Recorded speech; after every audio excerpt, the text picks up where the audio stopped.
Well, I'd love to know what's going on in Texas because Abbott just follows DeSantis basically Yep. with whatever he does, and then Ducey follows the two of them. Yes. Usually a couple months behind, but he's usually there. But that's the one thing I like about Abbott is he's not afraid to follow DeSantis, and I think DeSantis Right. sets a really great example for all governors out there. Plus, I mean, Abbott's been he had a really good primary challenger out here who kind of kept him on the straight and narrow to a large degree. Oh, So good.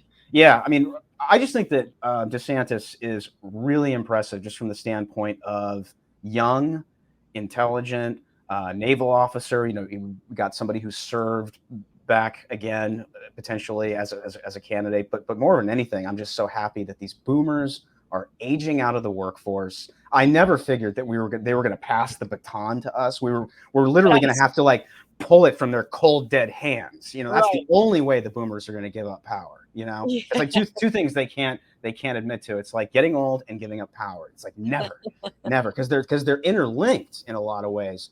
And I just think that it's going to be a natural transition. Gen X will take over without anybody noticing.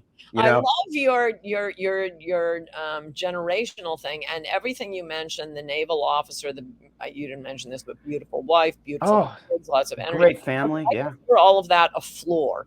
Great background, terrific. Glad you yeah, have a good resume. What I like about DeSantis is he's not a one-hit wonder, but the one-hit wonder is pretty effing amazing. And that if he were a one-hit wonder, but it's way beyond this. yeah. During COVID, he was reading the science. He was talking to the Great Barrington Declaration guys. I think I had a small dinner with him at a friend's house.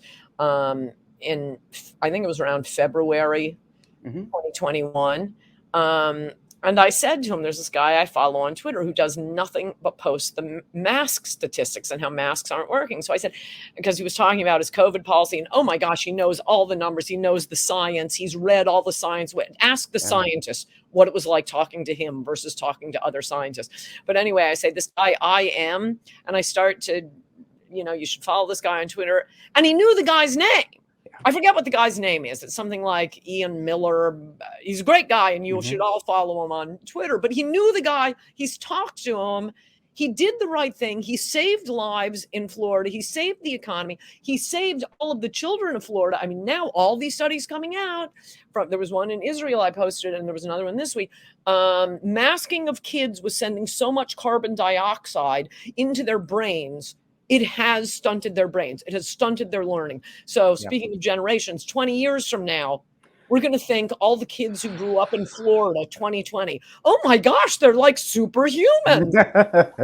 But he didn't stop with the Yeah. COVID stuff, the wokeness, the going after the biggest corporation in the state of Florida to raise the issue of transgenders Hmm. and to get that out of the schools, to pay cops being dissed by their states to come and be a cop in Florida, to stand up to the BLM riders. It isn't one hit. The hits just keep on coming with this guy.